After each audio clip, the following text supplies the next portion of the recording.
నమో భగవతే రుద్రాయ. మనకి జన్మ లగ్నంలో జాతక రీత్యా గోచార రీత్యా మనకి ఉన్నటువంటి గ్రహాలు కానీ లేదా మనకి నడుస్తున్నటువంటి దశ అంతర్దశలలో ఉన్న సమయాలలో మనకి ఏవైనా చిన్నపాటి సమస్యలు తలెత్తినప్పుడు మనం కొన్ని పరిహారాలు ఆచరించాలి. అయితే ఎక్కువ శాతము మనకి ఏదైనా గ్రహ సమస్య ఏర్పడుతున్నది అంటే వాటికి జపాలు చేయించడము కానీ, దానాలు చేయించడము కానీ, హోమాలు చేయించడం కానీ ఇలాంటివన్నీ కూడా మనం సాధారణంగా చేస్తూ ఉంటాం. అయితే ఒక్కొక్కరికి ఆ జపదాన హోమాలన్నీ కూడా కలిసి వచ్చి వారికి ఉన్నటువంటి సమస్యలన్నీ కూడా తీరిపోయేటటువంటి అవకాశాలు ఎక్కువగా ఉంటాయి. కొంతమందికి ఆ ఫలితం వేగంగా వస్తే మరికొంతమందికి ఆ ఫలితం ఆలస్యంగా రావచ్చు. అయితే మనకి ఏదైనా మనకి ఉన్నటువంటి ఆ సమస్య తీరడం కోసమే మనం ఈ జపాలు కానీ, హోమాలు కానీ, దానాలు కానీ చేస్తూ ఉంటాం. వాటితో పాటుగా ఇప్పుడు నేను చెప్పబోయేటటువంటి ఈ తాంత్రిక పరిహారాలను కూడా ఆచరించారు అంటే మీకు ఉన్నటువంటి ఆ ఏదైతే గ్రహ దోషాలు ఏవైతే ఉన్నాయో అవన్నీ కూడా తొలగిపోయేటటువంటి అవకాశాలు ఎక్కువగా ఉంటాయి. అయితే మనకి మన కర్మ ఫలితము ప్రకారము జరగవలసినటువంటిదంతా కూడా జరుగుతూ ఉంటుంది. కానీ దాని నుండి కొద్దిపాటిగా మనం తప్పించుకునేటటువంటి ప్రయత్నం కూడా మనం చేయవచ్చును. వాటికే ఈ యొక్క తాంత్రిక పరిహారాలు అనేటటువంటివి మనం ఆచరిస్తూ వస్తూ ఉంటాం. అయితే ఇప్పుడు మీరు మొదటిగా ఈ తాంత్రిక పరిహారము దీన్ని మీరు 4 అష్టమి తిథుల నాడు కానీ, లేదా 4 ఆదివారాలు కానీ, లేదా 4 అమావాస్య తిథిలో కానీ మీరు ఈ యొక్క పరిహారం ఆచరించాలి. అయితే అష్టమి తిథులలో మీరు ప్రధానముగా కృష్ణపక్షం అంటే పౌర్ణమి వెళ్ళిపోయిన తర్వాత అమావాస్యకి దగ్గరగా ఉన్నటువంటి అష్టమి తిథులలోనే చేస్తే మీకు చాలా మంచి ఫలితాలు అనేటటువంటివి ఉంటాయి. లేదా 4 ఆదివారాలైనా సరే ఈ పరిహారం ఆచరించవచ్చు.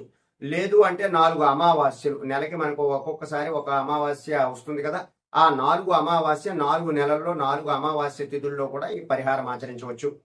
అయితే ఈ పరిహారం ఎలా చేసుకోవాలి అంటే మీరు ముందుగా అన్నాన్ని, ఉడకబెట్టినటువంటి అన్నాన్ని అన్నం ముద్దగా తయారు చేసుకుని ఆ అన్నం ముద్దని 3 భాగాలుగా తయారు చేసుకోవాలి.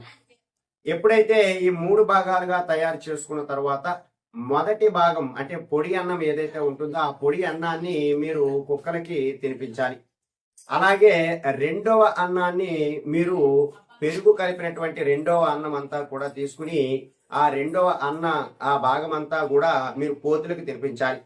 అలాగే మూడవ అన్నము ఏదైతే ఉన్నదో దానిలో కొద్దిపాటి నల్ల నువ్వులను కలిపి ఆ నల్ల నువ్వులు కలిపినటువంటి అన్నాన్ని అంతా కూడా మీరు దగ్గరలో ఉన్నటువంటి కాకులకి తినిపించాలి. ఈ యొక్క 3 భాగములు ఈ విధముగా తయారు చేసి అలా తినిపించడం ద్వారా మీకున్నటువంటి గ్రహ దోషాలన్నీ కూడా తొలగిపోయేటటువంటి అవకాశాలు చాలా ఎక్కువగా ఉంటాయి. వీటితో పాటుగా మీరు ఒక కుండ పరిహారాన్ని కూడా ఆచరించిన మంచి ఫలితాలు అనేటటువంటివి వస్తాయి. అయితే ఈ కుండ పరిహారం ఎలా ఆచరించాలి?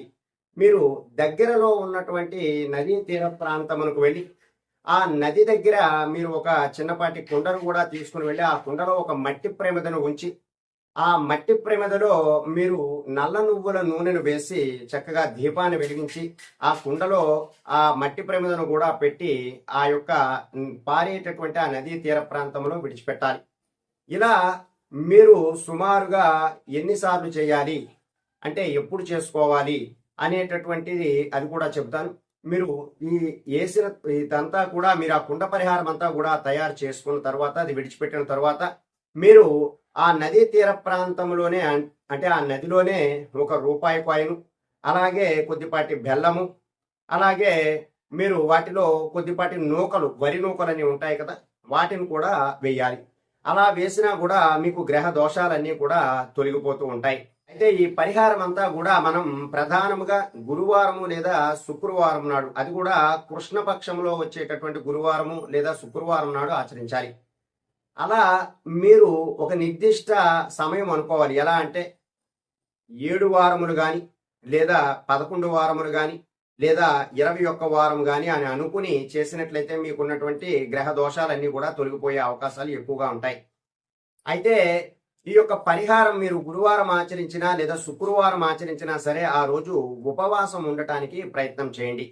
ఉపవాసం ఉన్న తరువాత మీరు సూర్యాస్తమయమైన తరువాత సాయంత్రం అంటే సూర్యాస్తం అయిపోయిన సాయంత్రం నుండి మీరు 7 గంటల మధ్యలో అంటే మరీ చీకటి పడకుండా ముందుగానే సూర్యాస్తం అయిపోయిన వెంటనే మీరు ఆ నదీ తీర ప్రాంతం దగ్గరికి వెళ్తారు. వెళ్ళి ఆ కుండలోని ఒక మట్టి ప్రమిద పెట్టి చక్కగా నువ్వుల నూనె పోసి దీపాన్ని వెలిగించి చాలా చక్కగా అది నదీ తీర ప్రాంతం గుండా విడిచిపెడతారు. అలా మీరు చేసుకున్నట్లయితే మీకున్నటువంటి గ్రహ దోషాలన్నీ కూడా త్వరగా తొలగిపోయి మంచి ఆరోగ్యము గాని ఐశ్వర్యము గాని మీరు అనుకున్నటువంటి పనులన్నీ కూడా పూర్తవడం గాని జరుగుతూ ఉంటుంది. కాబట్టి ఎవరైతే ఎక్కువగా గ్రహ దోషాలతో బాధపడుతూ ఉన్నారని వారికి అనిపిస్తుందో వారు ఈ తాంత్రిక పరిహారాన్ని ఆచరించి ఆ గ్రహ దోషాలన్నీ కూడా తొలగించుకోవటానికి ప్రయత్నం చేయండి.